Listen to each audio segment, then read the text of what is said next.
3-0 down at half-time. Wimborne conceded another 4 goals in the second half to make this their worst defeat since the same scoreline here 2 years ago. Wimborne held out till the 31st minute before conceding, and that first 30 minutes, while Paulton looked the better team, it was fairly even, although the warning was there for Wimborne, with Ian Oliver having to clear off the line twice in the first 22 minutes. Josh Klein-Davis, Paulton's man of the match, gave the home side the lead on 31 minutes when he was given far too much time in the penalty area, beat his marker and slipped the ball past Jason Harville. And then 2 goals in the final 3 minutes of the first half really set the scene for this game. First of all, it was Marcus Mapstone who rose unopposed to head home from a corner. And then, if I can read my notes, Darren Jeffries. Can you see? Carry on, who can hear you. And then on 44 minutes, it was Darren Jeffries who made it 3-0 to the home side. Whatever was said in the dressing room at half-time didn't have a great deal of effect, because after only 45 seconds of the second half, it was that man Josh Klein-Davis again to make it 4-0.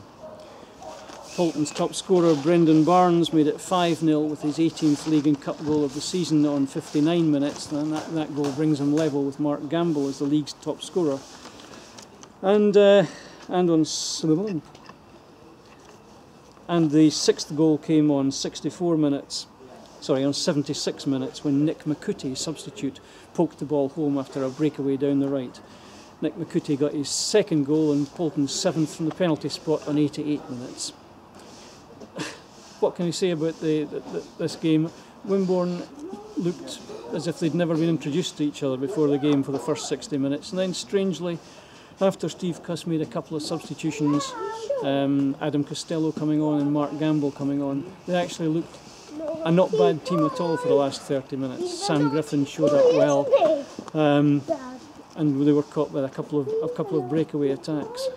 But really, I mean, Paulton were well worth their win, of course, and there's no excuses. A few bright spots for Wimborne. As I say, Sam Griffin showed up well in the last 30 minutes. Man of the match for me, for Wimborne, was James Stockwell, who never stopped working. And I think you can say that for the whole Wimborne team. But really, this will be a day to forget for the Wimborne faithful. Next up for the Magpies, away at Paulton in the Dorset Senior Cup quarter-final on Tuesday, and we hope to see you there. Thanks for coming out to say a few words, Steve. Well, what can you say about that? Not good enough. Not good enough. The players know that, and we're all bitterly disappointed in there. We thought we'd come a long way, and we just didn't turn up today. Didn't play second best all over the pitch, and unfortunately, when you're playing a good standard like this, if you don't do what I've just said, turn up and play and be ready for it, and prepare to fight, you end up getting that what we did today. And I can't argue that we didn't deserve it. We weren't good enough. You had to make a couple of positional changes at the back. You were forced to do that. Did that contribute? No, I don't think so. I thought, all over the park we just made poor decisions today, particularly in that first half. The first goal was coming.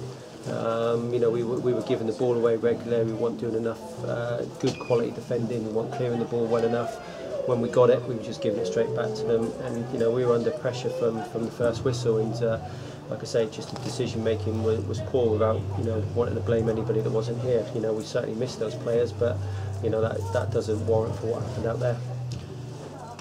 There was no attitude problems, though. I thought they fought to the end, and in fact I said in my report that for the last 30 minutes we gave as good as we got, and we were unfortunate to concede 2 goals in that time. We've got a harsh lesson today. I've got a good honest bunch in there. They'll be hurting in there as well as we all are. To lose 7-0 when you've been on a decent run and got yourself up to the higher positions in the league is hard to take, but they did work hard. I think we could come against a side that were right on top of their game, and they really punished us and were ruthless in the attacking third, and they've scored lots of goals, but we could have done better today and we should have done better, and the players will know that. But I've asked for a response in there now, and we've got fortunately a game on Tuesday where we can hopefully get that response. And that would be the perfect game to do it in at Paulton in the Dorset Senior Cup. It wouldn't be any harder. You go to a Pool who are another good attacking side. It's going to be a tough game for us, and we've got to stand up there and count it and put on a performance that's a lot better today. Thanks for coming out to speak to us. Thank you. Thanks.